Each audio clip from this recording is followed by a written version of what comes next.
When I was a kid, one way that I could torment my siblings was with the garden hose. This simple piece of equipment provided hours of fun for me because I could use it to spray them and soak them with water. This couldn't be achieved by simply holding the hose out toward them, though, because the water would only run out of the end and onto the ground. I had to use my thumb to block a portion of the hose's opening to make the water come out faster.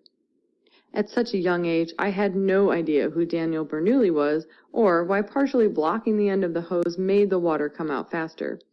All that mattered to me was that I had a powerful weapon in a regular, everyday piece of garden equipment. I no longer spray my siblings with a garden hose, but I do now know the physics behind why this was possible, and so much fun. The reason the water spray increased when the hose opening was blocked is because a fluid increases speed when it flows through a narrower space. The water coming out of the hose traveled faster when part of the opening was blocked because it was flowing through a narrower space than when the entire end of the hose was open. You can see the same thing happen in rivers as they change width. Water running through the wider regions travels more slowly, but speeds up as it passes through the narrower parts. What you may not believe is that the pressure in these narrower regions decreases within the fluid as the water speeds up. Likewise, the pressure in the fluid increases as the water slows down in the wider regions. This discovery was made by Swiss scientist Daniel Bernoulli and is called Bernoulli's principle. Bernoulli studied fluid in pipes and found that where the speed of a fluid increases, the internal pressure of the fluid decreases.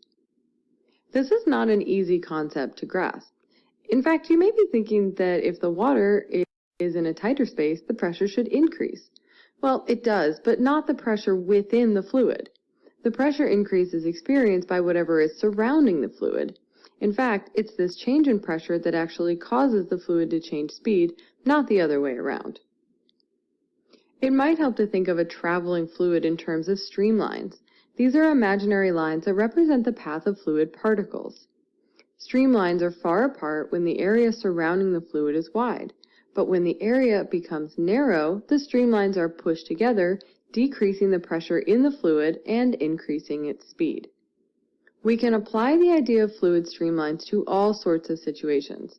Since both liquids and gases are fluids, we can apply Bernoulli's principle to things like air as well as water. Airplane wings provide a great example of this principle in action. Airplane wings are designed so that air will flow faster over the top of the wing than underneath it. The top of the wing has a greater curve than the bottom, and this curve crowds those streamlines together.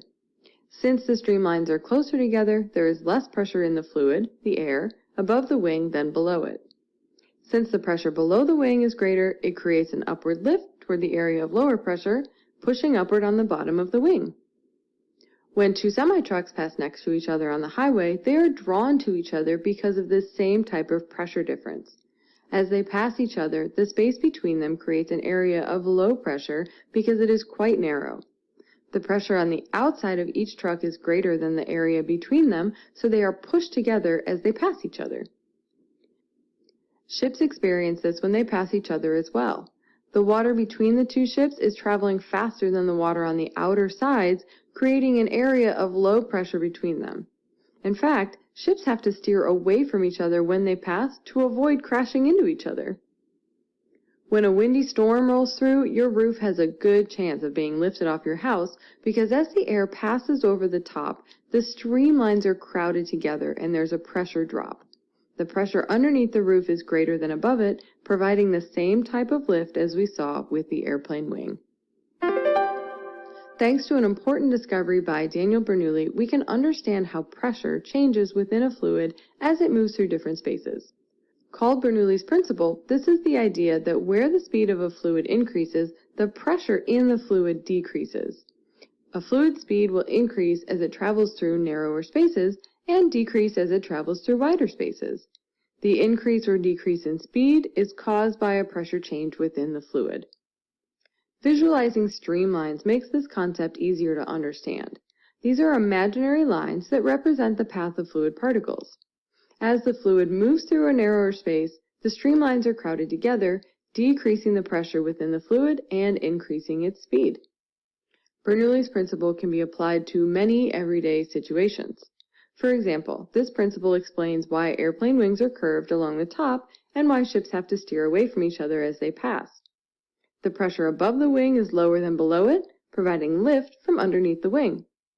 The pressure in the water on the outer sides of the ships is greater than the faster moving water between them, which pushes them toward each other as they pass.